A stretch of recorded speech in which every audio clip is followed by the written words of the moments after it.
morning to all. Today we are discussing about economics chapter 1 introduction to microeconomics பார்த்துட்டு இருக்கோம். மைக்ரோஎக்கனாமிக்ஸில் போன டாப்பிக்கில் introduction பார்த்தோம், அறிமுகம்.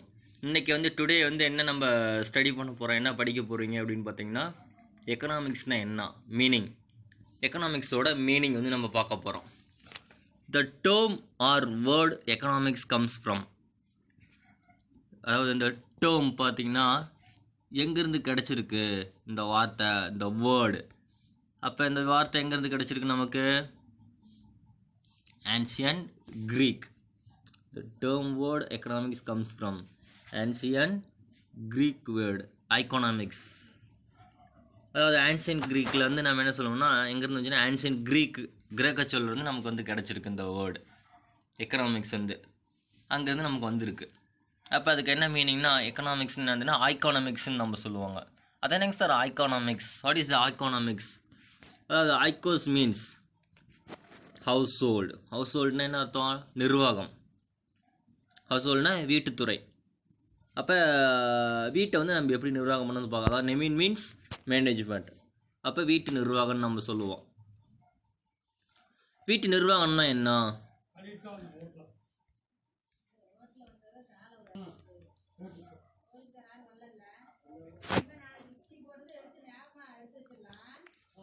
பாருங்க, ஹவுஸ் ஹோல்ட்,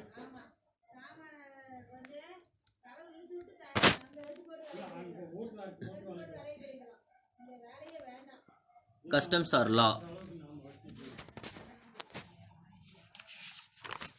கஸ்டம்ஸ் ஆர் லா மீன்ஸ் பார்த்தீங்கன்னா இது ஒரு விதின்னு சொல்லுவாங்க, ஒரு வழக்கம்னு சொல்லுவாங்க. அப்போ டேர்ம் எக்கனாமிக்ஸ் மீன்ஸ் மேனேஜ்மெண்ட்னு அர்த்தம். இதுக்கு என்ன மீனிங்னா, எக்கனாமிக்ஸ்னு என்ன அர்த்தம்? மேனேஜ்மெண்ட், அதாவது நிர்வாகம் அப்படின்னு அர்த்தம். வீட்டு நிர்வாகம், மேனேஜ்மெண்ட் ஆஃப் ஹவுஸ் ஹோல்டு. அப்போ the subject was earlier known as. அப்போ இயர்லியல் இது பழங்காலத்தில் இந்த சப்ஜெக்ட் நம்ம என்ன சொல்லுவோம்னா பொலிட்டிக்கல் எக்கனாமிக்ஸ்னு சொல்லுவோம். அரசியல் பொருளாதாரம்.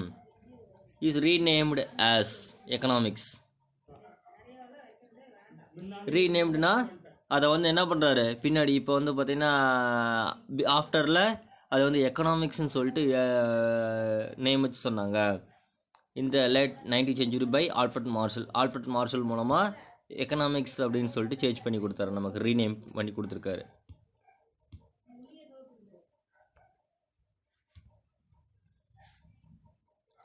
எக்கனாமிக்ஸ் பிளத்ரா ஆஃப் டெஃபினேஷன்ஸ் பார்த்தோம்பா அதிகமாக நம்ம சொல்லுவாங்க. அதாவது ஆப்பர்ச்சுனிட்டி, நிறைய வாய்ப்புகளை கொடுக்குறாங்க.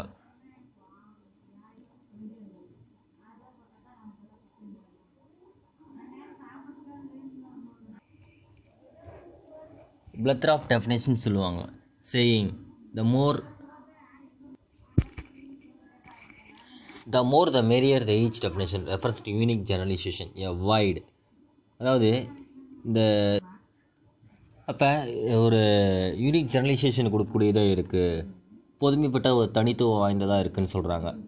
Variety of definition paved the way to arrive a near complete agreement on the subject matter of economics. பொருளாதாரத்துடைய ஒரு பாடப்பொருளாக ஒன்று இருக்குது அப்படின்னு சொல்கிறாங்க இந்த டெஃபினேஷன்ஸும். A science grows stage by stage and at every stage. அதாவது அறிவியலில் பார்த்திங்கன்னா அதிகம் புதிய வரையறைகள்லாம் இருக்குது. ஒவ்வொரு படிப்படையாக ஸ்டெப் பை ஸ்டெப்பாக ஸ்டேஜ் பை ஸ்டேஜாக என்ன ஆகுதுன்னா க்ரோஸ் மீன்ஸ் வளர்ச்சி அடையக்கூடியதாக இருக்குது. அப்போ its newer definitions emerges and concepts associate with it receive some special emphasis. அதாவது என்ன சொல்கிறாங்கன்னா ஒரு சிறப்பு அம்சங்கள் வலியுறுத்தப்பட்டு, அதாவது என்ன சொல்கிறாங்க அந்த இடத்துல பாருங்கள். அப்போ டெஃபினேஷன்ஸ் ஸ்பெஷல் எம்பேசிஸ்ன்னு சொல்லுவாங்க. ஒவ்வொரு வரையறைகள் சொல்லுறது மூலமாக நம்மளால் என்ன பண்ண முடியும்? டெவலப்மெண்ட் ஆக முடியும், வளர்ச்சி அடைய முடியும். அப்போ however the study of subject is made possible when possess its clear cut definitions and boundary. அதை நம்ம கற்கிறோம், அதை நம்ம என்ன பண்ணோம், லேர்ன் பண்ணுறோம் அப்படிங்கிறது ஒரு சாத்தியம் வாய்ந்ததாக இருக்குது அப்படின்னு சொல்கிறாங்க. அப்போ 4 definitions each referring to particular stage of the growth of the subject of economics are presented here. They are, கவனிங்க இந்த டெஃபினேஷன்ஸை பாருங்கள். The different definition of economics can be broadly classified into 4 groups. 4 குரூப்பாக பிரிக்கிறோம். ஒன்று சயின்ஸ் ஆஃப் வெல்த்னு சொல்லுவோம். யாரோட definition? Adam ஸ்மித்தோட definition. Smith wealth definition represent the classical era அப்படின்னு சொல்லுவாங்க. கிளாசிக்கல் எரா அப்படின்னா தொன்மை காலத்தை வந்து பழைய காலத்தை வந்து உணர்த்தக்கூடியதாக இருக்கும் அப்படின்னு சொல்கிறாங்க. கிளாசிக்கல் எரா. அடுத்தது ரெண்டாவது வந்து பார்த்திங்கன்னா சயின்ஸ் ஆஃப் மெட்டீரியல் வெல்பீயிங். அதை மீன் என்ன சொல்கிறாங்கன்னா மார்ஷலோடைய வெல்ஃபேர் டெஃபனேஷன், நலன். அதாவது வந்து இது வந்து தொன்மை காலத்தை வந்து உணர்த்தக்கூடியதாக இருக்கும். இதுவும் ரெப்ரசன்ட் நியூ கிளாசிக்கல் எரான்னு சொல்லுவாங்க. சரியா? அடுத்தது next Robbins scarcity definition, new age. புதிய யுகத்தை வந்து உணர்த்தக்கூடியதாக இருக்கும். அதாவது பற்றாக்குறை இலக்கணம், ஸ்கார்சிட்டி டெஃபனேஷன். அடுத்தது சாமுவேல்சன் க்ரோத் டெஃபனேஷன் அப்படின்னு நம்ம சொல்லுவாங்க. ரெப்ரசன்டிங் த மாடர்ன் ஏஜ், நவீன காலத்தை வந்து உணர்த்தக்கூடியதாக இருக்கும். சரியா? சரி. வெல்த் மீன்ஸ், வெல்த்னா என்ன? செல்வம்னு சொல்லுவோம். இதை வந்து சொன்னவர் யார் அப்படின்னு கேட்டிங்கன்னா ஆடம் ஸ்மித். இவர் தான் இப்போ ஆடம் ஸ்மித்து. ஓகேவா? Adam Smith definition.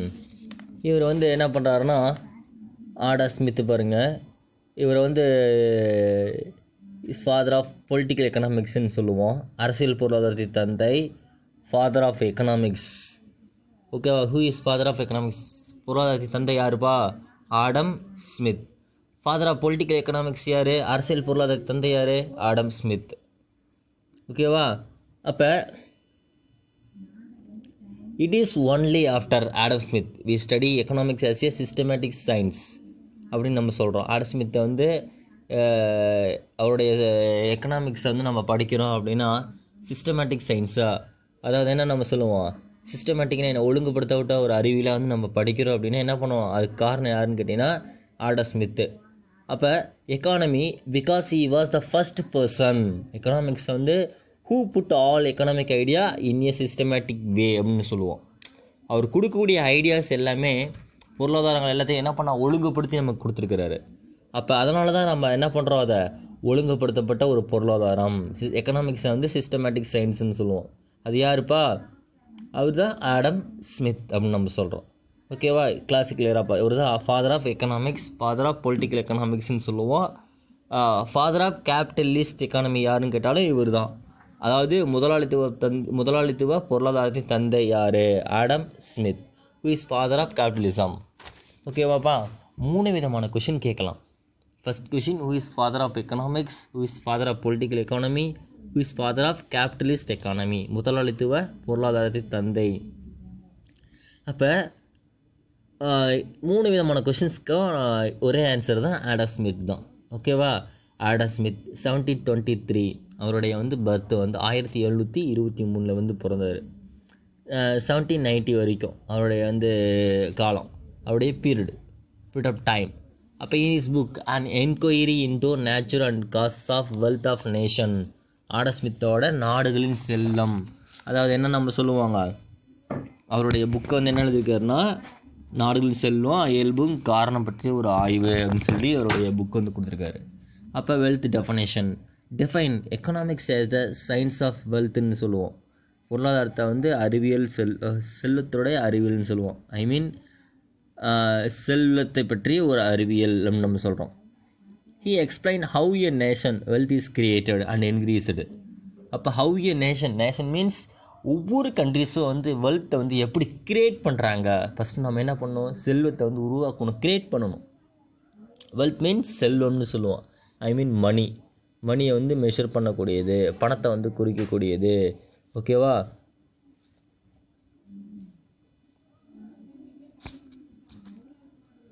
வெல்த் எப்படி க்ரியேட் பண்ணுறது, அடுத்து நெக்ஸ்ட்டு எப்படி இன்க்ரீஸ் பண்ணுறது, அதாவது செல்வத்தை வந்து நம்ம எப்படி என்ன அதிகப்படுத்துறது அப்படிங்கிறத பற்றி நம்ம படிக்கிறோம்.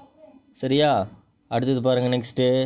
அப்போ consider that individual in the society want to promote it is own gain and is process.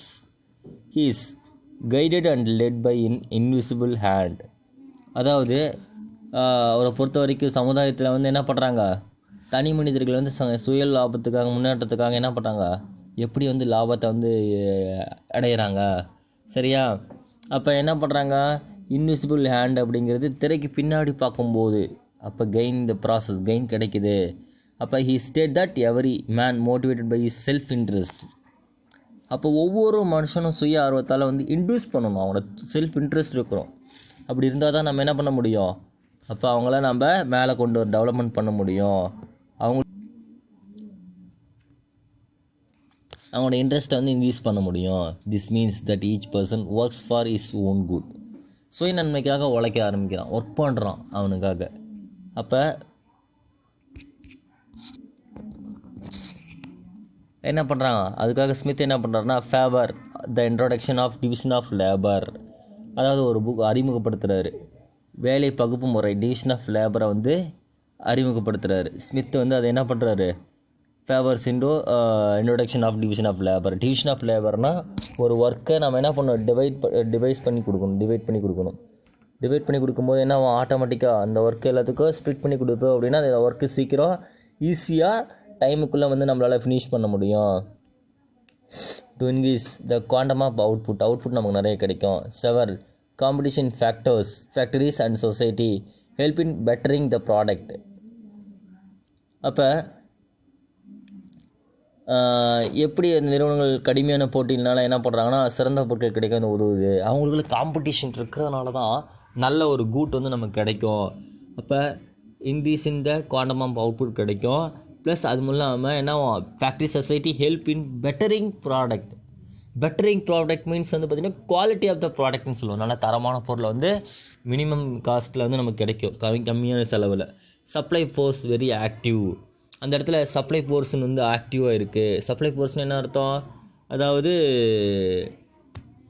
அழிப்பு சக்தி வந்து அப்படின்னு சொல்லுவாங்க.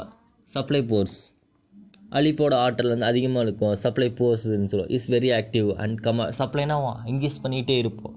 நிறைய ப்ராடக்டை வந்து நம்ம இன்க்ரீஸ் பண்ணுறோம். அப்போ அது காரணம் என்னது, டிமாண்டை க்ரியேட் பண்ணுறதுக்காக, அவங்களுடைய தேவையை வந்து உருவாக்குறதுக்காக. சரியா? And commodities made available to consumers at the lower price. எந்த ஒரு கன்சியூமர்ஸ்க்கும் என்ன ஆகுன்னு கேட்டிங்கன்னா, அதாவது குவாலிட்டியாகவும் இருக்கணும், மினிமம் காஸ்ட் என்ன சொல்லுவோம், மினிமம் காஸ்ட்னால் கம்மியான செலவு, அதாவது லோயஸ்ட் ப்ரைஸ். ஒரு ப்ராடக்ட் வாங்குகிறோம், ஒரு ஹீரோ பேனை வாங்குகிறோம் அப்படின்னா 40 ரூபீஸ் அப்படின்னா அதை வந்து 20 ரூபீஸ் கிடைக்கிது.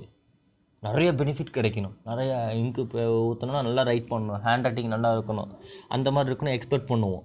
அப்போ கம்மியான விலையில் மேக்ஸிமம் பெனிஃபிட், அதிகமான நன்மையை வந்து எதிர்பார்க்குறோம். சரியாப்பா? இதுதான் வந்து அவர் சொல்கிறாரு.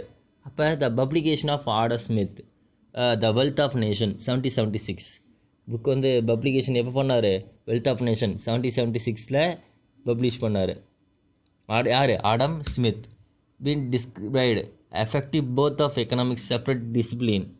அப்போ அந்த புக்கு அதாவது என்ன பண்ணுவாங்க, வெளியிட்ட பின்னாடி ஒரு டிசிப்ளின், ஒரு தனி இயலாக வந்து உருவாகி இருக்குது அப்படின்னு சொல்லி சொல்கிறாங்க. ஓகேவாப்பா? அடுத்தது கவனிங்க.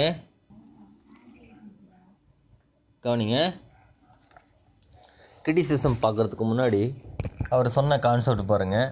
அதாவது term wealth has special meaning in economics.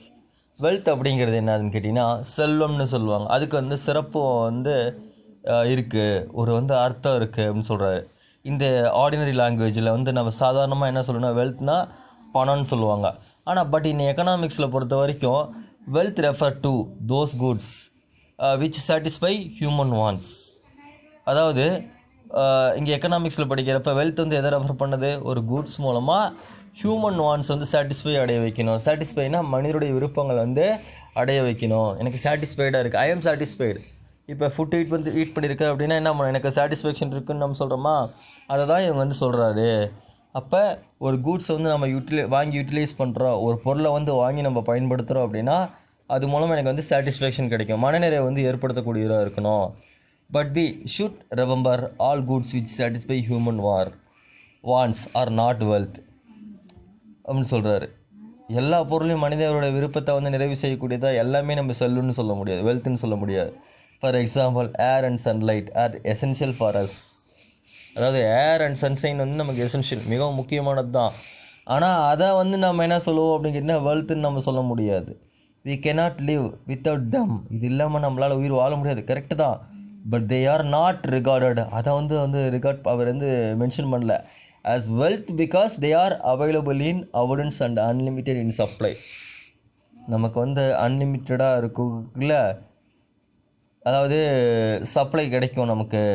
அப்போ அந்த இடத்துல நமக்கு கிடைச்சிட்டே இருக்கக்கூடியது வி கன்சிடர் ஒன்லி, அதாவது சப்ளையாக நமக்கு அதிகமாக கிடைக்கும், சன்லைட்லேயும் கிடைக்கும், ஏரும் நமக்கு நிறைய கிடைக்கும். அதை வந்து அவர் வந்து கன்சிடர் பண்ணுறது கிடையாது. ஆனால் அவர் எதை கன்சிடர் பண்ணுறாருன்னு கேட்டிங்கன்னா, we consider only those goods which are relatively scarce and have money value as wealth. எதெல்லாம் பணத்தோடைய மதிப்பு உள்ளதாக இருக்கோ, மணி வேல்யூ ஒன்லி. ஐ மீன் ஒரு கூட்ஸ் நம்ம வாங்குகிறோம், பணம் கொடுத்து நம்ம வாங்குகிறோம் அப்படின்னா அதுதான் நமக்கு வெல்த். ஒரு ஒரு இப்போ எக்ஸாம்பிள் ஒரு ஆம்பிள் பார் ஒன்று வாங்கி வந்துருக்கோன்னு அதுனா அதை பணம் கொடுத்து வாங்கியிருப்போம், அது ஸ்கேராக இருக்கும், கிடைக்காம இருக்கும். காரணம் எல்லாருமே சாங் வந்து கேட்குறதுக்காக. ஓகேவாப்பா? அப்போ அது முக்கியத்துவம் வாய்ந்ததாக இருக்கும், பத்திரமா வச்சுக்கணும், கீழே விழுவாமல் பார்த்துக்கணும். ஒரு மொபைல் ஃபோன் வாங்குகிறோம், அப்போ இதை எல்லாமே அப்போ எதெல்லாம் ஸ்கேராக இருக்குது அதெல்லாம் வந்து பார்த்திங்கன்னா மணி வேல்யூடையதாக இருக்குது, அதெல்லாம் வெல்த்துன்னு நம்ம சொல்லுவோம். அதை வந்து நமக்கு சாட்டிஸ்ஃபேக்ஷன் அடைய வைக்கிறதா இருக்கும். We study about consumption, production, exchange and distribution of wealth. இது மூலமாக நம்ம வந்து வெல்த்தை வந்து நம்ம டிஸ்ட்ரிபியூட் பண்ண முடியும்னு சொல்கிறாரு. ஜெய்ஸ்மில் டெஃபினேஷன் என்ன சொல்கிறாருன்னா, எக்கனாமிக்ஸ் அப்படிங்கிறது வந்து ப்ராக்டிக்கல் சயின்ஸுன்னு சொல்கிறாரு. The production and distribution of wealth. Practical சயின்ஸ்னால் செய்முறையோடு வந்து விளக்கக்கூடியதாக இருக்கும். ஐ மீன் என்ன பண்ணுவோம், ஒரு கூட்ஸ் வந்து நான் ப்ரொடியூஸ் பண்ணிட்டு வந்து கொடுக்குறேன் அப்படின்னா அந்த கூட்ஸை வந்து நீ என்ன பண்ணுற, வாங்குற, ரியலாக பர்ச்சேஸ் பண்ணுறப்ப அதை வாங்கி ஹேண்ட் மூலமாக, கை மூலமாக வாங்கி யூஸ் பண்ண ஆரம்பிக்கிறீங்க. அப்போ அந்த ப்ராடக்டோட யூஸ் பண்ணுறதுனால உனக்கு சாட்டிஸ்ஃபேக்ஷன் எவ்வளோ இருக்குது, மனநிறைவு எப்படி இருக்குது, அதை வந்து கன்சிடர் பண்ணக்கூடியதாக இருக்குதுன்னு சொல்கிறாரு. ஓகேவாப்பா? இங்கே வந்து பார்த்திங்கன்னா 2 விதமான ஆக்டிவிட்டீஸ் வந்து இருக்குதுன்னு சொல்கிறாரு. ஒன்று வெல்த் கெட்டிங், இன்னொன்று wealth using activities of the பீப்புள்னு சொல்கிறாரு. சரியா? அப்போ இதை பற்றி சொல்லியிருக்காரு. சரி, இதுக்கான கிரிட்டிசிசம் என்ன சொல்கிறாங்கன்னா, இதுக்கான குறைபாடுகள் இது எல்லாமே இவருடைய ஆக்டிவிட்டி சொல்லியிருக்காரு. For example, Smith economics consist of wealth getting activities and wealth spending activities. செல்வத்தை வந்து நம்ம என்ன பண்ணுறது, எப்படி ஏர்ன் பண்ணுறது, எப்படி செலவு பண்ணுறது. And emphasis and given to material wealth. அவர் சொன்னதை வந்து பார்த்தீங்கன்னா ஒன்லி மெட்டீரியல் வெல்த், அதாவது பொருட்கள் மூலமாக கிடைக்கக்கூடிய செல்வத்தை பற்றி மட்டும்தான் சொல்கிறாரே தவிர வேறு எதை பற்றி சொல்ல கிடையாது. Wealth is treated to be and end in self அப்படின்னு சொல்கிறாங்க. அதாவது ஸ்மித்தை பொறுத்த வரைக்கும் செல்வத்தை திரட்டணும், செல்வத்தை வந்து செலவிடணுங்கிறத மட்டும்தான் அவருடைய நடவடிக்கையாக இருக்குது, ஆக்டிவிட்டீஸாக இருக்குது. ஆனால் அது ஒன்றுக்கு மட்டும் அதிகமாக இம்பார்ட்டன்ட் வந்து கொடுத்துருக்கிறாரு. அப்போ treated to be end itself. This view lead to him to ignore human welfare as an essential part of economics. எக்கனாமிக்ஸில் முக்கியமான ஒரு பார்ட் வந்து ஒரு பகுதி வந்து என்னென்னு கேட்டிங்கன்னா மனிதனுடைய நலம். ஆனால் அவர் என்ன பண்ணுறாரு, ignore. Leads to him to ignore means அதை புறக்கணிக்கப்பட்டிருக்கு, அவர் வந்து அவாய்ட் பண்ணியிருக்காரு, அதை வந்து எடுத்துக்க கிடையாது. ஓகேவா? Not to mention. அப்போ Smith give his definition when religious and spiritual value. அதாவது என்ன சொல்கிறாரு, இவர் வந்து ஆர் ஹெல்டு ஹை. அப்போ மதம் மற்றும் ஆன்மீக மதிப்பீடுகள் மேலோங்கி காலகட்டத்தில் வந்து ஸ்மித் வந்து வரையறை வந்து கொடுத்துருக்கிறாரு அப்போ அப்படின்னு சொல்கிறாங்க. அவரோட டெஃபினேஷன் வந்து கொடுத்துருக்காங்க. அப்போ Ruskin and Carlyle regard economics as dismal science சொல்கிறாங்க. as it teaches selfishness which is against ethics. இது வந்து ஒரு டார்க் சயின்ஸ்ன்னு சொல்லுவார். டிஸ்மல் சயின்ஸ், இருண்ட பொருளாதாரம் அப்படின்னு சொல்லுவாங்க. இதை காரணம் என்ன பண்ணுறாரு, இவர் வந்து மெட்டீரியல் வெல்த்தை மட்டும்தான் சொல்லியிருக்காரு. ஓகேவாப்பா? இதுதான் அவருடைய கிரிட்டிசிசம், குறைபாடுகள். அவர் எழுதின டெஃபினேஷன்ஸ்க்கு என்ன பண்ணுறாங்க, நீ இப்படி தான் சொல்லியிருக்கிறீங்க, நீங்கள் வந்து வெல்த்தை வந்து கரெக்டாக வந்து நீங்கள் அப்ரோச் பண்ணலை, வெல்த்தை பற்றி கரெக்டாக சொல்லலை. நீங்கள் என்ன பண்ணுறாங்க, இதை வந்து ரஸ்கின் கார்லைலும் இதை வந்து டிஸ்மல் சயின்ஸு, டார்க் சயின்ஸுன்னு சொல்கிறாரு. காரணம் வந்து என்னென்னு கேட்டிங்கன்னா மிஸ் அண்டர்ஸ்டாண்டிங் பண்ணியிருக்காங்க நிறையா. ஸ்கோப்போட எக்கனாமிக்ஸு, அப்போ இதை வந்து ஒன்லி மணி பற்றி சொல்லியிருக்காரு. அது மட்டும் இல்லாமல் மீன்ஸ் கெட் ரிச் பீப்புள் வந்து என்ன பண்ணுறாங்க, மெட்டீரியல் வெல்த் மூலமாக இது வந்து செல்ஃபிஷ் சயின்ஸ்ன்னு சொல்கிறாங்க. சுயநலமிக்க வந்து ஒரு அறிவியல் அப்படிங்கிறாரு. சரியா? அப்போ இதை வந்து இதோட யாருடைய கிரிட்டிசிசம், கார்லைல் ரஸ்கினுடைய கிரிட்டிசிசம், குறைபாடுகளாக இருக்குது ஓகேவாப்பா? சரி. நெக்ஸ்ட் கிளாஸில் வந்து இந்த வெல்த் டெஃபினேஷன் வந்து எழுதிருங்க. அப்புறம் டெஃபைன் எக்கனாமிக்ஸோட விளக்கம் வந்து எழுதிருங்க. இந்த 2 கொஷின்ஸ் வந்து படிச்சுக்கோங்க. ஏதாவது டவுட்டாக இருந்தால் எனக்கு வந்து கால் பண்ணலாம். என்னுடைய நம்பருக்கு கால் பண்ணலாம். என்னுடைய நேம் சதீஷ்குமார். என்னுடைய நம்பர் உனக்கு வந்து வாட்ஸ்அப்பில் சென்ட் பண்ணிடுறேன். என்னுடைய நம்பர் பாருங்கள், 9524143814. இந்த நம்பருக்கு எனக்கு இண்டிவிஜுவலாக அந்த கொஷின்ஸை வந்து நீங்கள் வாட்ஸ்அப்பில் சென்ட் பண்ணிடுங்க. ஓகேவாப்பா? தேங்க்யூ, பாய்.